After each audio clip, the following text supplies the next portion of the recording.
course, is Game Flunkie. Today we're going to be trying out Gigantic, Perfect World Entertainment's newest title. We're going to go into a little bit about it. I'm going to explain the main screen, all these different points of interest, and then we'll get into a practice mode, so I explain some of the skills and abilities. That way you guys have a better understanding when we get to the real meat and potatoes of what the game's all about. So, here we go. There are 18 different heroes that you can acquire. Some heroes are locked behind an item wall. If you look at the lower sort of right-hand corner, it'll tell you the name of the hero, fight or woo, and it'll tell you either it costs 10,000 gold or rubies. The gold you can acquire through matches in-game by winning or losing and acquire them. Rubies is a currency that you spend with your own money to acquire the heroes instantly. So if you don't want to wait, you can buy the rubies and get them instantly unlocked. Thought you guys should know that. There's a shop, obviously. You can also, with gold or with rubies, you can boost to get account prestige boost and crown boost as well, if that's something you guys are interested in. Along with the Founders Pack, which comes like with Paladins, and you can unlock for like, I think it's 13. Oh, I forget how much it is. I think it's like 13 bucks. You can unlock all the characters for life. Any new character that comes out, you also get it as well. Now, here's a couple of cool features that the game has, and neither Paladins nor Overwatch has, that I'm going to get a little bit into it later on as the game progresses, or the video progresses. As of right now, there are the Cerberus Majors, the Mountain Cyclops, the Bloomers, the Fire Drake, and the Obelisk. Now, each of these four have a different mode, or a different style as well. You have the Shadow Cerberus, the YETI Cyclops, the Winter Bloom, and the Storm Drake, which you can acquire all those different modes just by purchasing with 11,000 gold or 675 rubies. Again, purchased by acquiring in-game through battles, or unlocking by purchasing with your own money through the game's in-game shop system. Alright. They also have different skins as well. Sorry, not skills, skins. One thing this game does have over Paladins when it comes to their characters is that each character has tons of skins. If you ever play Paladins, and I kind of understand why High-Res is having issues with this, Paladins, their newest characters don't have any skins. They have like one or two when they first start off. This game, all their heroes have tons of skins that I've noticed so far. Everyone that I've played, you can purchase a bunch of different skins and iterations as well. Same with the weapons. You can actually change the color of the weapons, which I thought was neat. Same with Paladins, same with Overwatch. So I thought it was a little cool little thing they have going on. Alright, let's skip over to the practice round. We're going to try out some new heroes. Zandora. We're going to be playing Zandora. In the practice round, you're going to play with anybody you want. So, let's go. Because you're not, because you don't have to. You know what I mean? You're not actually fighting players, so you can play with any hero you want. Anyway, basically, when you go into a ranked match, you're going to be, or not a ranked match, or a competitive match, whatever you want to call it. You go into matches, you have 4 unique stats for each character. Offense, defense, mobility, and utility. Okay? Red, purple, blue, and yellow. Depending on the type of character you're using, they'll have different stats as well. Not all of them have the same stat setups. You see what I mean? Some of them have some strengths and weaknesses that you might need to be aware of. For instance, Zandora. She is a tank utility. Her skills, which all of them do have, they have skills, 4 of them. 4 all skills and 1 ultimate. You have, for her, Star Lance, Aurora Strength, Aurora Haste, Aurora Life. That's why I said utility. She can buff her teammates and herself as she goes through a fight. So remember that. Each hero has 4 main abilities and 1 ultimate. Alright, let's get into the fight. One of the cool, interesting things about these 4 main abilities, though... By the stars. She's very loud, too, by the way. One of these cool things about these 4 main abilities, along with the ultimate, is that you can level them up over time.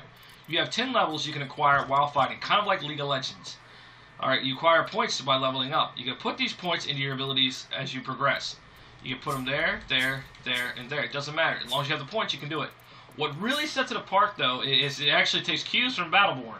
If you remember in Battleborn, as you leveled up your skills and abilities, you actually could kind of customize them. You can go different routes. In this case, I can either make her primary attack, you can restart your last roar up to 3 seconds after ending it, or beam attack and melee combo. So you do that, and then go further on, extended focus, and then so on and so forth.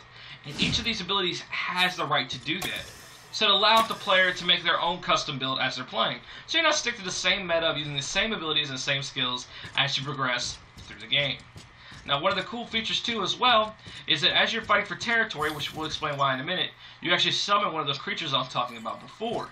Now, some of them have different sets of abilities as well. Some build gates, some heal allies, some reveal enemies. Now, we'll get into it about in the next couple minutes, but these are very important to keep in mind. If you look on the map on the right-hand side, the area will mark points of interest. The points of interest, the red ones are your enemies, the greens are yours. Or neutral. Red can also be neutral.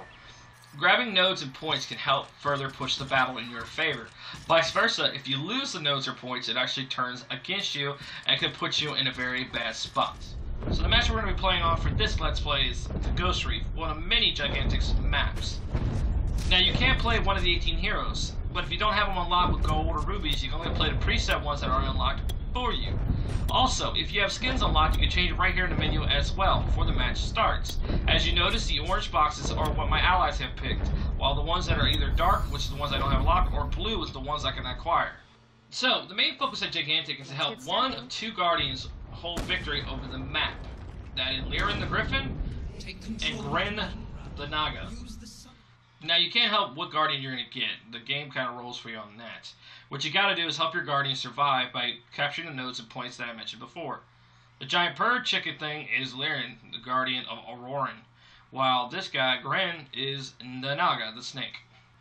Yeah, this picture of him I found is not the best one because he's kind of blowing up people.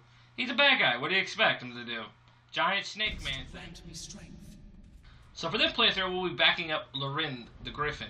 By doing so, we'll capture nodes and points of interest on the field to help power up Larien. Now, if you're fighting for either team, you can notice the power-up bar on the left and right-hand side. That'll notify you when your Guardian is prepared to attack or when the rival Guardian is going to attack. Keeping a watchful eye on these bars determines the difference between victory and defeat. To help you understand the sway and flow of the battle while playing the matches in Gigantic. Ignoring them would be fatal and detrimental to your team. I would like to note is some nodes you can't grab, and I forgot why, and I do not remember this, but for some reason I couldn't grab that node. But to use your ultimate ability, you have to gain focus. Focus is acquired by going through battle and fighting.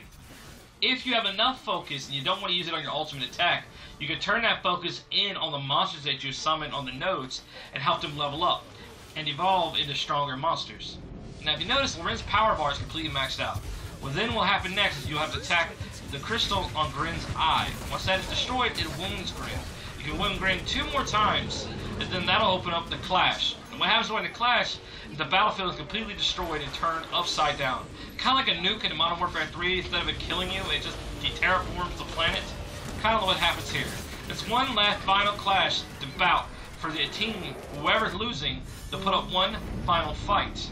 Now this is the final attack that we're going to do against Grenn. What's happening now is Grenn pinned to the ground, and we attack his crystal eyeball of Naga-ness and destroy the shit out of it, which leads to, boom, victory. Simply put, collecting nodes and PowerPoint presentation. Collecting nodes and points of interest over the field can help power up your Guardian. Vice versa, your enemies can do the same. So be mindful and leave monsters on all the nodes. I'm telling you, if you put a monster on a node, do it. It can help boost your points and help protect those nodes. I'm Flunkie, and I hope you enjoyed this Let's Play video.